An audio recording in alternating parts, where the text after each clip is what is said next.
Douglas is in Tennessee. Hey, Douglas, what's up? Hey, Uncle Dave and Cousin Chris. How y'all doing? We've been called worse. What's up? Well, I apologize if you've covered this topic recently, but I'm wondering if in this, well, let's call it the age of pandemic, if you've changed your investment strategy at all, or if you still recommend the 4 types of mutual funds you've been recommending all along. Doug, I can tell you this, my friend, no change. And in looking at this, we know that when you're investing, it's 5 years or longer. And I can tell you where people are feeling the heartache and headache. And those are people that have grabbed onto single stocks. And I'm telling you, they're swigging on Pepto and Maalox like it's going out of style because of the ups and downs. If someone sneezes wrong or someone hiccups, the market is doing all these things. So long term, 5 years or more. And when you track that 5-year sector, the market always comes back. Look back at Y2K. 9/11, the SARS epidemic of 02 and 03, and even the Great Recession in 07 through 09. The market does come back. We just have to be patient. Yeah, and the exact same categories come back. The 4 types. Aggressive growth are your small companies, and they're the wilder ride. Growth, which is the medium porridge, the just right porridge, we called it Goldilocks. The growth and income, which is the conservative big companies, and then overseas or international stocks. And Douglas, in my mind, I personally am still invested across those 4.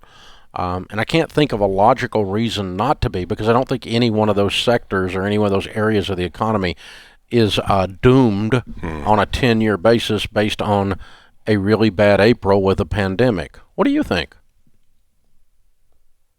Personally, yeah, I agree. I was just curious if your take had changed any, because honestly, I trust your financial advice better than my own. Well, I appreciate that. But the thing is this. I'm not unwilling to change. We're not unwilling to change if we see the landscape shift.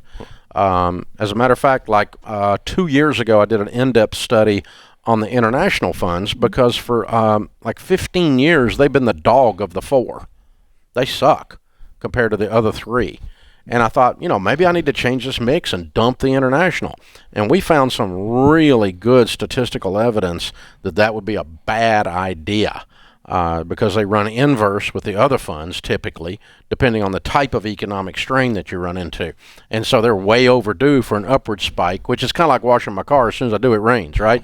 So as soon as I dump those things out of one of my 4, then those things would go through the roof, and I'd look like a doofus getting out just at the wrong time. So, but we did consider changing it I remember that discussion. Because we had we got some of our SmartVestor pros together, and we did in-depth. We run a whole bunch of hypotheticals on the market and historical data, and looked at all of it. So we're not unwilling to change, but the good news is that something as boring and predictable as the type of advice that we have here that just works all the time. It's just like, you don't have to change it much. It's not like I'm suddenly going to tell people to start using their credit card, or I'm suddenly going to tell people to do this. So I appreciate the question, and sometimes we get accused. I read the stuff sometimes on social media. Dave Ramsey doesn't know what he's talking about with investing. I mean, he's only got several $100 million, so I don't know how he got that. He must be an idiot. But that it just doesn't make any sense. Yeah. And so, we're unsophisticated, and so we're one size fits all. Well, one size of gravity fits all. You jump off a building, one size fits all. It brings the big boys down and the little boys. It sure does. Did you? What about cryptocurrency, Dave? You got some of that? Yeah. No. Don't have any gold. Got some gold cufflinks. And you got a car lease? No, Dave. You don't? Nope. Okay. Nope. Pay cash for it. Just making sure. Yeah. Just making sure I don't have to fire you today. But I mean, you get people out there that are, Douglas, that are overthinking this thing, and I'm telling you, that's what scaring you does. It is. It scared the crap out of people, man. Yeah.